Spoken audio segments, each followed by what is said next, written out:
Hello and welcome to this week's vlog. So this week we were supposed to be talking about baby swim, but we're not. The reason being is because I'm a very disorganized mum. It's one of the things that I'm slowly learning, that I have to become a lot more organized in my life. But we did go to baby swim and we had an amazing time, didn't we all? Well, I had an amazing time anyway. I thought it was brilliant, but all got into the pool and just started yawning and chewing his hands. A friend of us had told us that when you put your baby in the water for the first time, that it's amazing seeing their reaction, but he had absolutely no reaction at all. He couldn't have looked more bored. But it was really good fun for me. But we didn't manage to record anything because the night before we'd had friends around till 1:30 in the morning, and then we slept in, and then we had to get to Wandsworth, which took us over an hour to get there. And then there was really bad traffic, so Richie ended up dropping us outside baby swim, and we ran inside, quickly changed Odhran into his happy nappy and jumped straight into the pool, so I didn't have a chance to record anything. But we will definitely be returning to it in a later vlog. So this week instead I decided that I would talk about breastfeeding and expressing and all the things they don't tell you about breastfeeding and expressing. I obviously thought it would be a pretty straightforward thing, that you just put the baby on your boob and you feed the baby, but there's a lot more to it than that. When Odhran was born, when he was about 4 days old, he developed a rash all around his little cheeks and chin and all around his mouth, and we went to the doctor and she thought it might be cellulitis, so she sent us straight to A&E. But it turned out his skin was just really sensitive from the friction of his face rubbing against my boob. So the paediatrician there suggested that we start expressing some breast milk so that I could feed him from a bottle alongside breastfeeding him, just until it sort of cleared up. So when we took him home, Richie was feeding him from a bottle, and it was quite upsetting because he kind of looked over at me as if to say, "Don't I normally get this from you?" So that was a bit upsetting, but it turned out to be a really good thing because it meant that we got him used to feeding from a bottle and from the breast, because if you leave these things too long, the baby can reject the bottle. So if you later then want to combination feed or just express a bit for when you're out and about, it can be quite difficult. There's also a sort of fear that if you start expressing and feeding from a bottle too early, that the baby will reject the breast. Obviously what's wrong with you? You okay? You alright? You look a little bit grumpy. Yeah, we're doing the vlog, you have to behave. Yeah, so there's also fear that if you express too early, that the baby will reject the breast.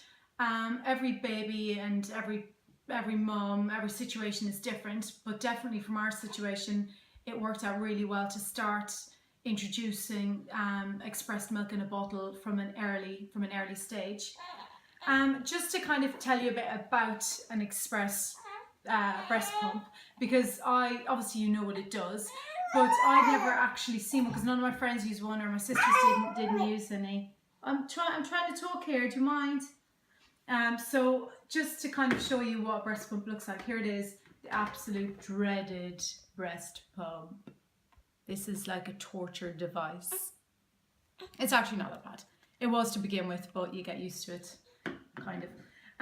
So I'd never actually seen one or what it did. So I'll quickly show you what it does. Obviously, it's pretty obvious, but you kind of turn it on. You've got all these different settings. So it goes from this sort of frantic cow setting to this one. All the way through. So it sounds like a cow and you feel like a cow when you're using this breast pump. But this last setting here is at the beginning was very painful. It will basically take your nipple from here and suck it right into the back here. Yeah, it's unbelievable how far it can stretch. It can stretch your nipple. I was terrified of it the first time I used it. I thought, that just can't be natural, that can't be right. But it is. And people always ask me how long it takes to fill one of these bottles.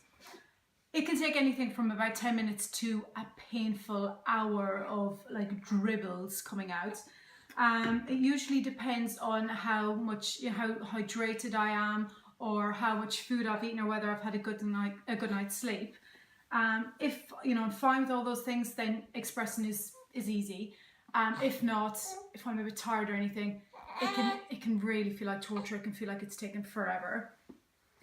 Another thing they don't tell you is one morning I woke up and my left boob was no exaggeration, it was 3 times the size of the other one. It was like a giant watermelon. And I totally panicked, and Richy found it absolutely hilarious. But I was there thinking, oh my God, I've got this massive boob. Is this going to be, I don't know what you were crying about. I was the one who had the big boob. And I was thinking, oh, have I just deformed my boobs? Am I going to be going around, with one giant boob and one smaller boob for the rest of my life?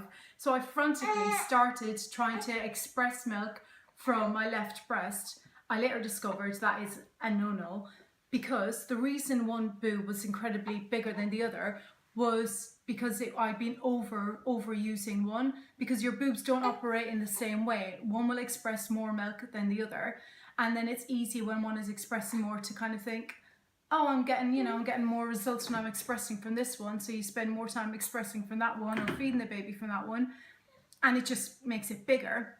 So the more I was trying to express from that breast to try and make it smaller, I was actually making it bigger. So the way around that problem, if you do discover that you have that horrible, shocking problem, you need to express more from the other breast. And sort of what I did was, as a general rule, I would kind of do double the time. If I was expressing, I would do double the time on the smaller breast.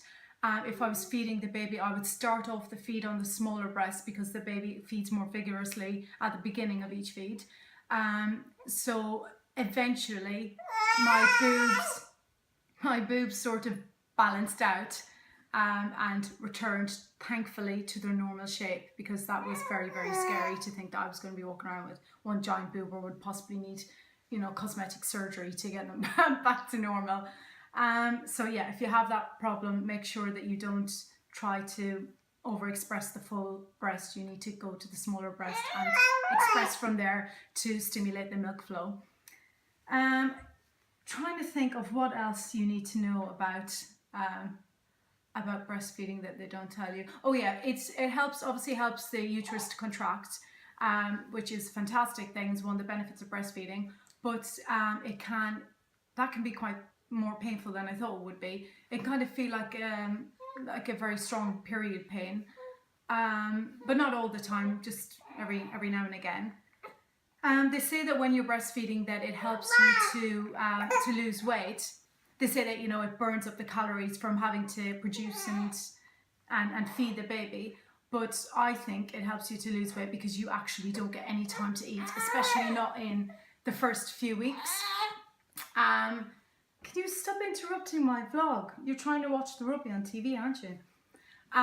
So you made me lose my trail of thought. What was I talking about? I was talking, eating. That was it. So you, the first 6 weeks or whatever, the baby just feeds non-stop, because I don't even know if they're fully getting all the food at that point. I think they just have to kind of root and really stimulate your breast to produce the milk. So it's a lot of hard work on the baby's part as well. But during that time, it just feels like you're endlessly breastfeeding, and you don't get time to eat, because I found it very difficult to feed and eat at the same time, because it kind of feels weird when you have the baby on your breast and you're trying to eat, and it just sort of sends this weird sensation up your body, and it's just not comfortable to eat. So I would it would get to 1 o'clock and he'd be feeding, and I'd think, oh, I'll wait and I'll have lunch in a bit, and then it would get to 5 o'clock by the time I would eat lunch. But it's only now that I can do both together, because you have to, because otherwise you would never eat.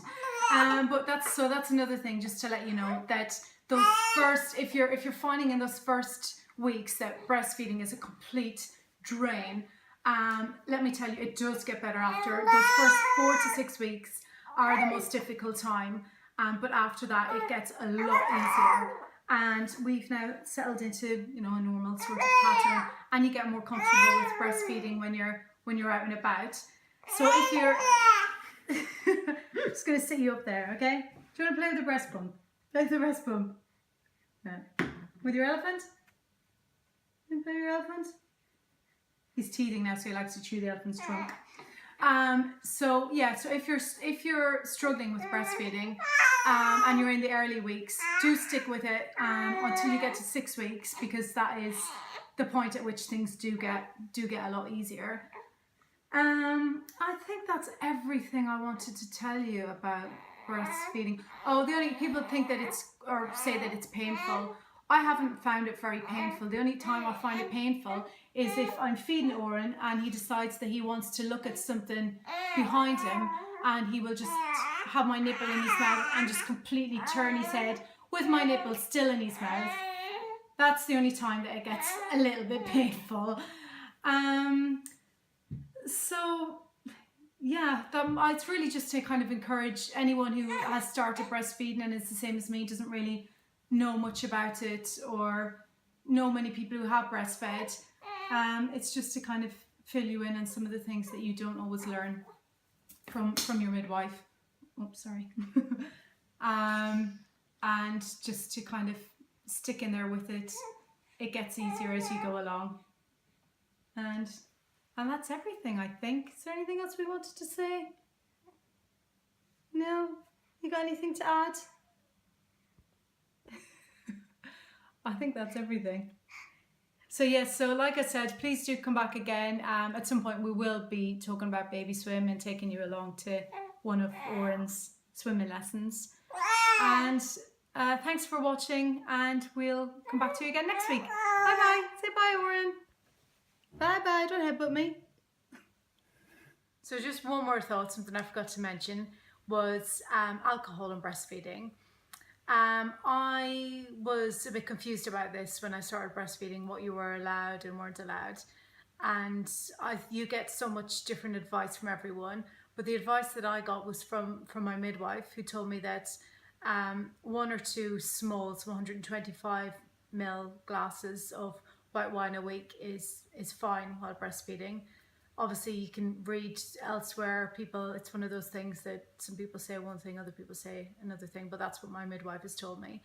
And with regards to if you plan to drink any more than a small glass of white wine and you want to express some milk, you need to kind of be looking at about 2 to 3 hours per glass. So if you have a large glass of white wine and then need to feed the baby, you need to have enough milk expressed to give the alcohol time to leave your system, and that needs about 2 or 3 hours.